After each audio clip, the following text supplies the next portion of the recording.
A flying object crashed into the Kremlin in early May. A few weeks later, several residential buildings were hit in Moscow. While Russia's strikes are almost a daily reality for the Ukrainian capital Kyiv, these are the first drone assaults on Russia's capital since the war in Ukraine began. The population in big cities like Moscow and St. Petersburg have been somewhat insulated from this war, and now it's basically come to their doorstep.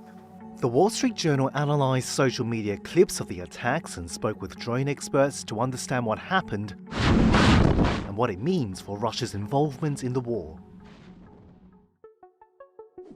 This video on May 3rd appears to show one of two drones seconds before it was shot down over the Kremlin, according to the Russian government. An aviation analyst with defense intelligence firm Janes said it could have been a small drone up to 10 feet across, most likely launched from Russian territory. Other aviation experts the journal spoke with suggested the aircraft had a larger wingspan with a possible flying range in the hundreds of miles, enough to cover the distance between Moscow and Ukrainian territory. Several drones could fit that description, including the Ukrainian UJ-22 and the Chinese-made Mugen 5 used by both sides. On May 30th, a drone crashed outside the Russian capital and several more drones struck at least 3 residential buildings in Moscow. One verified social media video captured a drone with a peculiar airframe design. Experts say it seemed to have a push mechanism with a propeller in the back.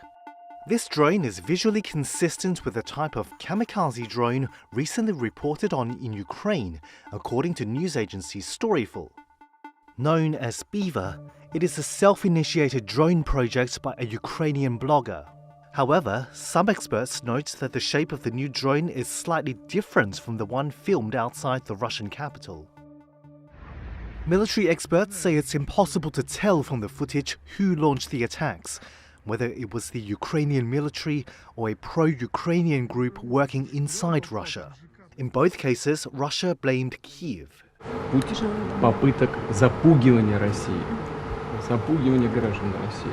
And Ukraine denied the allegations. Мы с удовольствием смотрим и прогнозируем увеличение количества атак. Но отношения прямого, конечно же, не имеем.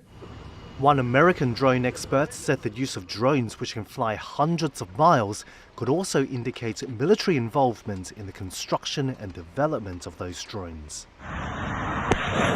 The attacks on Moscow have raised questions about Russia's air defense abilities. Система ПВО Москвы сработала штатно, удовлетворительно, хотя есть над чем работать. Some military experts say the attacks demonstrate that Russian airspace is not secure and that it's possible to evade some of its air defenses. They added that, unlike other more damaging attacks that targeted military bases and oil depots on Russian territory, the drone strikes on Moscow were largely psychological and symbolic.